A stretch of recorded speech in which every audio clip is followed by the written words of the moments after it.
This podcast is brought to you by the School of Advanced Study, University of London. I don't have any visual aids, I'm afraid. I have only 3D prompts or things to pass around, but I'll just plunge straight in. This conference is about emotional objects, but I'm not going to be discussing a single object or indeed a class of objects. Rather, it's my intention to talk about a set of processes that are done to many objects in the domestic sphere, namely finishing processes such as varnishing and the ongoing techniques of maintenance, cleaning, polishing, etc., that often seek to preserve and to replicate an object's original newly finished state. I'll be concentrating on surfaces because surface is the site of many of the processes of finishing and maintenance, following from the fact that it is chiefly on the surfaces of objects that wear and tear and use are played out. Surface is the location of interactions and relationships between people and things. Therefore, I would contend, it's the place where objects and emotions meet. According to Gaston Bachelard, French philosopher writing in the late 1940s in this case, when a poet rubs a piece of furniture, when he puts a little fragrant wax on his table with a woolen cloth that lends warmth to everything it touches, he creates a new object. He increases the object's human dignity. He registers this object officially as a member of the human household. So how is this polished table that Bachelard describes, or indeed any other object subject to the process of maintenance, brought into ongoing relationships within a domestic setting? And what emotions are associated with those relationships? I suggest that as a starting point we might consider fanaticism, anxiety and delight. So my first section is about fanaticism. There are many classes of source material that can be used to understand the material culture of the Victorian and Edwardian home. One of the most prolific is advice literature on decorating or furnishing the home or on cleaning and maintaining it.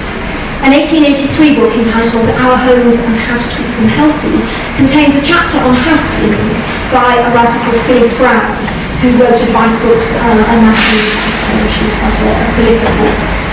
In this chapter, Brown prescribes in minute detail all the many tasks that must be carried out to keep a home clean and tidy.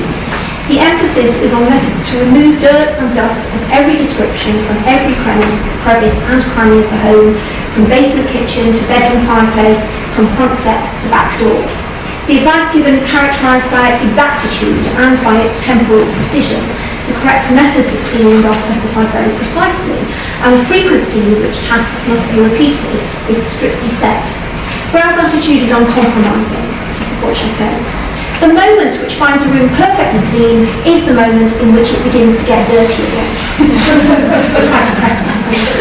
If once we commence a war against dirt, we can never lay down our arms and say, now the enemy is conquered.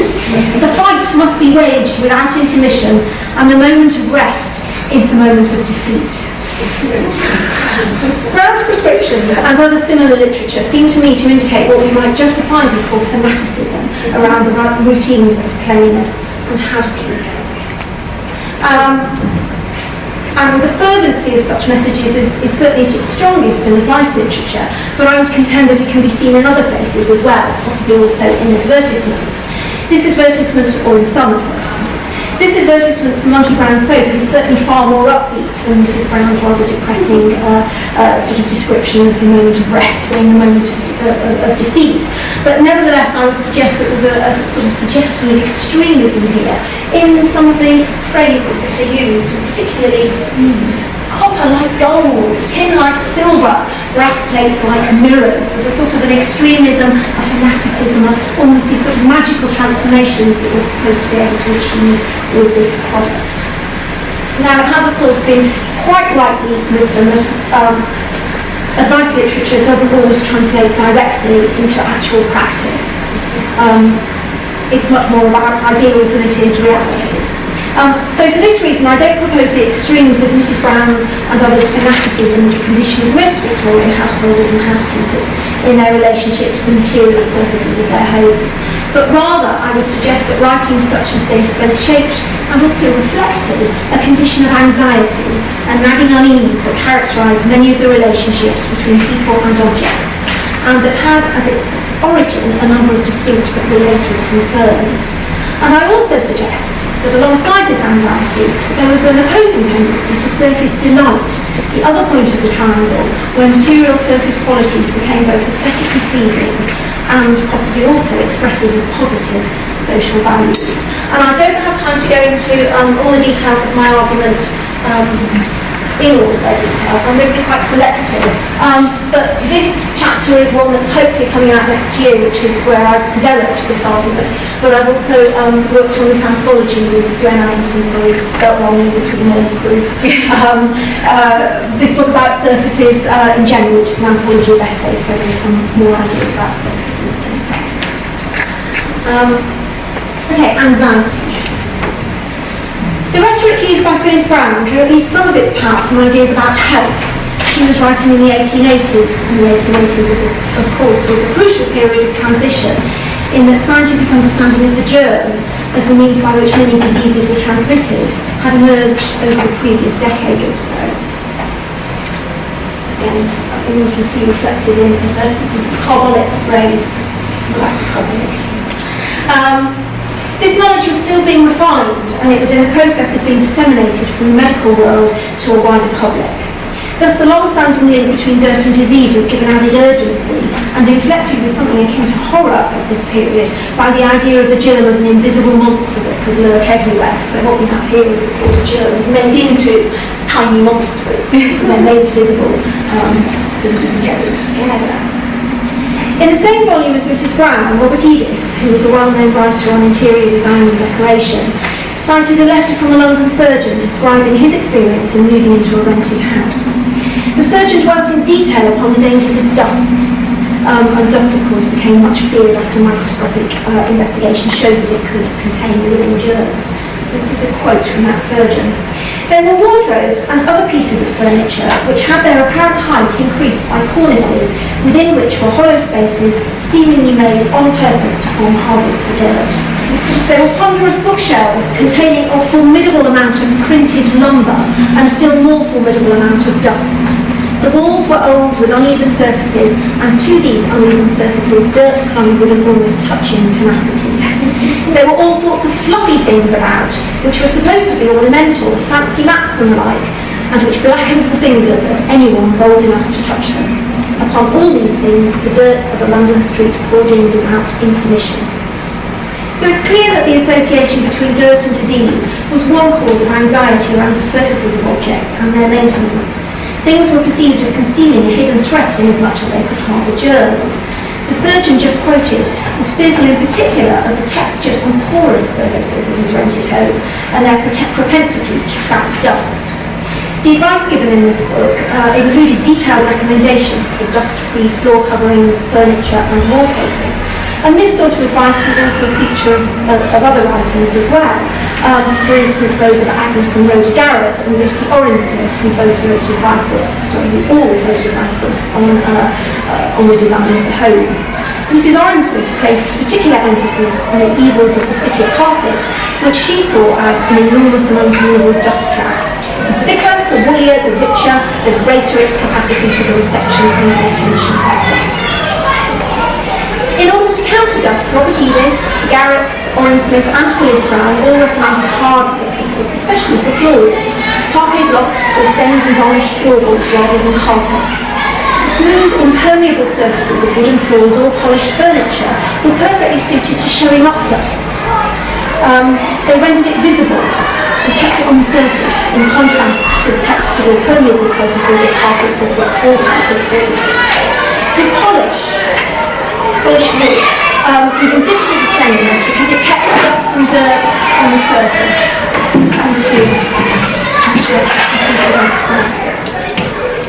Thank you very much. Yes, polish was indicative of cleanliness because it kept dust and dirt on the surface where it could be both seen and therefore also easily removed. Yet the constant reappearance of dust on polished surfaces meant that however easily removed it was, it could also never be forgotten. Those responsible for its removal could never rest, as Phyllis Brown has already told us. The anxiety associated with surfaces and dirt was strongly affected by the relationship of the home to the world around it, particularly in urban areas. Rapid urban growth and development meant that the 19th century city was in a state of constant flux, as modernity was constructed in a piecemeal frenzy upon foundations of varying age and decrepitude. The preservation of order on a small scale and in a strictly defined and bounded locality, the home, constituted an important symbol of domesticity, particularly for the women who were chiefly responsible for the battle against the dirt and disorder that both originated in and represented the external environment. Just as the external surfaces of objects were crucial in preventing the infiltration of dust and dirt into the interior spaces of those objects, so the boundaries of the home were equally important in keeping the more threatening aspects of the outside world at bay. As Mary Douglas has noted, all margins are dangerous. If they are pulled this way or that, the shape of fundamental experience is altered. Any structure of ideas is vulnerable at its margins. Polished objects with hard, impenetrable surfaces were favoured over the uncertain boundaries of woolly textiles or flocked wallpapers, and cleaning and maintaining the surfaces of the domestic interior constituted an important psychological, as well as physical bulwark against external chaos. But it's also clear that matters of practical hygiene and the anxiety they provoked were not the only source of disquiet around the domestic surface. Phyllis Brown's demanding schedule of cleaning included, for instance, keeping all the brass and steel pans and utensils in the kitchen in a state of constant high polish. This sort of attention has very little to do with functional cleanliness or hygiene, and Brown didn't claim that it did. But it does show very clearly the socially and symbolically eloquent meanings of cleanliness. And another example of this would be the glossing or glazing of linen, household textiles or garments at this period, which was everything to do with sort of almost excessively showy surface quality and nothing really at all to do with functionality. Writers such as Robert Edis, Mrs. Oren Smith and Agnes and Rhoda Garrett were aligned with a design reform movement that sharply critiqued dominant middle-class taste in the second half of the 19th century. Many of their critical comments focused on surface effects. For instance, Mrs. Oren Smith described the typical ordinary lower middle-class drawing room as a room of showy discomfort characterised by brand new gloss, the pursuit of brightness and tawdry garishness. Agnes and Rhoda Garrett condemned cheap and showy furniture marred by unwanted brilliance and goods in which faulty construction was concealed by a mass of senseless ornament and a misleading shimmer of French polish. These quotes bring to mind Charles Dickens' veneering family from Our Mutual Friend, whose brand new house embodies nouveau riche pretension, and whose very name, veneering, is taken from a degraded process of dressing up cheap furniture to showy effect. The newness and shininess of the veneering's furniture is used by Dickens to satirise the newness and superficiality of their social relationships. He claimed of both their brand new possessions and indeed their personal selves that the surface smelt a little too much of the workshop and was a trifle sticky. The over-polished surfaces described by Dickens, Edis, Oren Smith and the Garretts, heavily decorated, shiny and glossy, tacky with barely dried varnish, and slick with excessive polish, appear to have provoked anxiety in many contemporary commentators. Thus, although polish was, in one sense, an important tool in the pursuit of hygiene, it was equally, as an aesthetic effect, a risky strategy. The wrong sort of excessive polish could be a terrible faux pas, as was the wrong sort of surface more generally.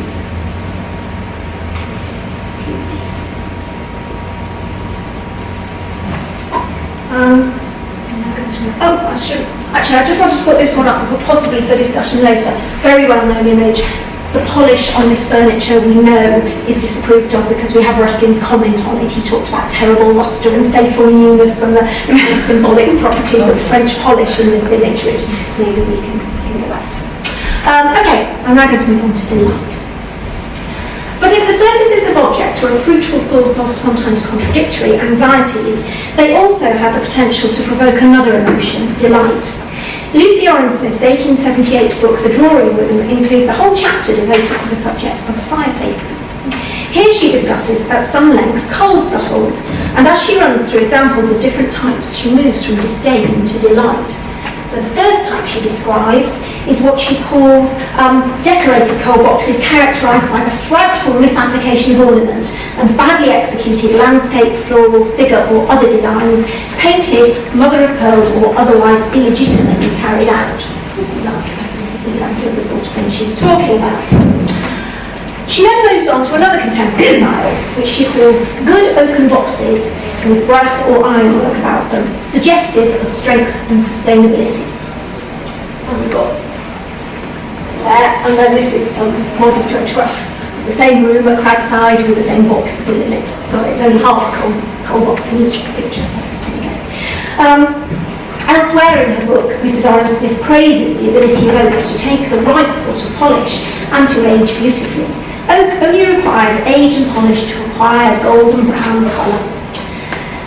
But in Mrs. Oren Smith's opinion, the best way to store fuel from domestic fire was in old coal scuffles of brass and copper. You can just about see such a thing here. Her description of these betrays a sensuous pleasure.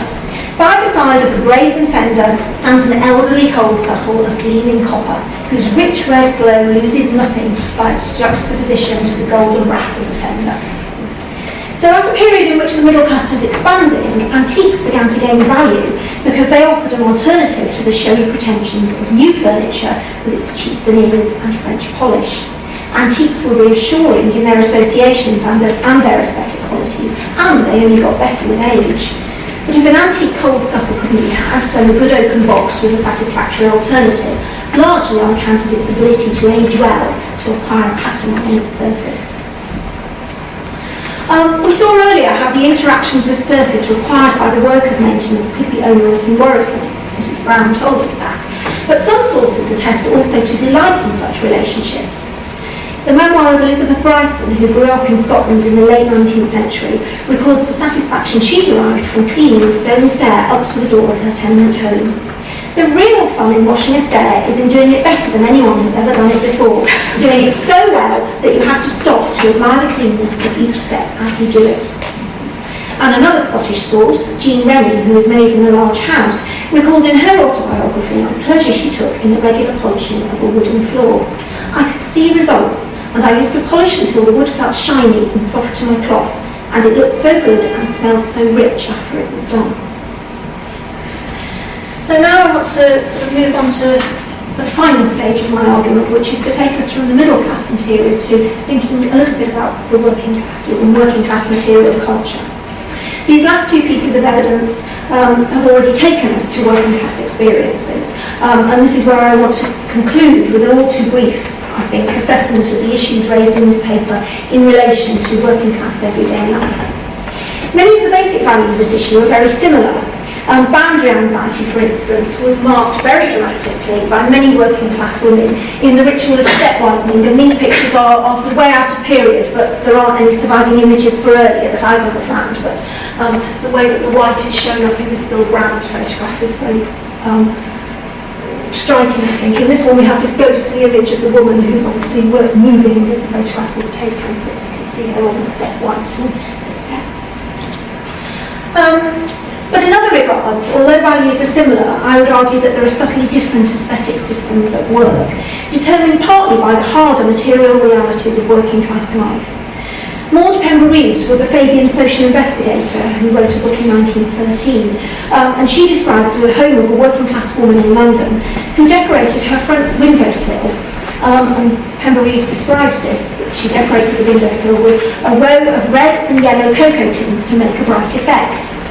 Although the material culture of working class home has received relatively scant attention in comparison to middle or upper class interiors, it doesn't seem to me immediately obvious why those cocoa tins shouldn't be just as interesting to us as any of the perhaps more prestigious or expensive objects that were used to decorate the drawing rooms of the wealthy and comfortable classes. Within the field of aesthetics, Thomas Leddy has examined the appeal of what he calls everyday surface qualities and the attractions of sparkle and shine, surface effects that may be valued in certain contexts, yet which are condemned as glitzy or gaudy in others. He cites the contemporary Mexican and Chicano rascache style, rascache, I suppose, something like that. I'll tell you more advice afterwards on that one. which makes use of found objects and materials to produce decorative surface effects characterised by sparkle and shine. And this is what he says. In the realm of taste, to be rascache is to be unfettered and unrestrained, to favour the elaborate over the simple, flamboyant over the severe. Bright colours are preferred to sombre, high intensity to low, the shimmering and sparkling over the muted and subdued. So I wonder whether it's too much of a leap to identify those red and yellow cocoa tins as something akin to this sort of rascagismo in early 20th century London, way before the term's even coined, but you'll forgive me that. I would argue that there is evidence of a distinct working class aesthetic that had an interesting and particular relationship to surface qualities. The shine and polish of maintenance were valued within many sections of working class community, allowing the material demonstration of social values by people who could not often purchase new things and who therefore had to make the best display they could through the conspicuous upkeep of the things that they had. This wasn't a universal trait, and certainly many descriptions of working class homes stressed greyness, grime and monotony, shabbiness at the least, filth and squalor in extreme cases. Nevertheless, I suggest that certain surface qualities achieved by maintenance were important, and that in the purchase of new goods, there was also a delight in shiny and showy objects, which is perhaps a little bit more like the French polish that we saw earlier, but less like the taste for antiques. In fact, it was precisely because poverty was grey and dusty and shabby and very close that the defiant deployment of the polished object could be so laden with meaning in this context. Many accounts of life in the poorer districts of London in the late 19th and early 20th centuries include descriptions of the market streets that served each locality. The market is often described in darkness, because the shopping time is Saturday evening, lit by the flickering light of naphtha flares that picked out the bright colours and glossy surfaces of the heaped up goods, from shiny fruit to furniture and decorative items for the home. The autobiography of Eileen Bailey includes one such description of Crisp Street in the East End, and this is what she says. Pyramids of oranges and russet apples, polished to a startling degree by spitting on them, we always understood, made patches of brilliant warming colour on the fruit stalls. There were bales of shoddy materials in the vivid shades so dear to East End hearts, blue, violet, magenta, carmine, and gaudy oleographs, both sacred and profane. Over the hardware stalls, the brightest lights of all were reflected on the shining tin pots and pans, the cheap white china, the coloured and gilded vases set out so temptingly to divert a shilling or two from the housewife's purse, together with rolls of carpet and shiny beflowered oilcloth. Helen Bosanquet, an early social worker who wrote many accounts of her work in the East End of London, also described the market streets and the goods on sale there. She too emphasised the concurrence of poor quality and showy surfaces in all sorts of goods. Something cheap and stylish is what they aim at, and what is therefore provided, she said. She uses women's boots as an example. The boots which sell here are cheap and showy goods, with pointed toes, high heels, and much adornment of stitching and glaze. They cost from 5 to 10 shillings a pair, and are worn out in as many weeks. Showy, shiny goods functioned alongside techniques of maintenance that also emphasised the delights of the shiny, polished surface. The parallel with rascagismo supports the validity of this aesthetic, which may be particularly meaningful in relatively poor communities where the social identity of women is expressed chiefly through family relations and the material objects that support them. My final point here is that cheap yet showy goods did not patinate well. They did not age gracefully under the influence of simple, hygiene-oriented cleaning techniques. Thus, the growing wealthy taste for elegantly worn antique goods that we saw earlier made no sense whatsoever in communities in which objects that showed their age did so in ways that undermined their value. Shoddy goods required skillful, assiduous, and quite delicate maintenance that respected their rather fragile surfaces and kept them looking new rather than attractively faded. So, to conclude, I hope that some of my suggestions of the emotions of fanaticism, anxiety and delight related to objects and upkeep in the Victorian and Edwardian home have been plausible, at least for the purposes of discussion. I want to end with a quote on the issue of surfaces as a final plea for paying attention to this particular aspect of the material world. This is a quote actually from the introduction of the book that I showed you earlier, which is officially co-authored by me and Glenn Adamson, but Glenn wrote this bit, so I'm going to quote him. Skin deep, shallow, decorative, superficial. Language like this tends to condition our instincts about surfaces. They are the external appearance of things, easily manipulated, and within many traditions of thought are held to be of lesser consequence than deeper or more substantive interiorities. Commentators rush past the surface in their hurry to excavate more complex inner truths, and designers try not to draw attention to their work on surfaces. Yet it is also possible to conceive of the surface as a site where complex forces meet. The surface is not so much a barrier to content as a condition for its apprehension.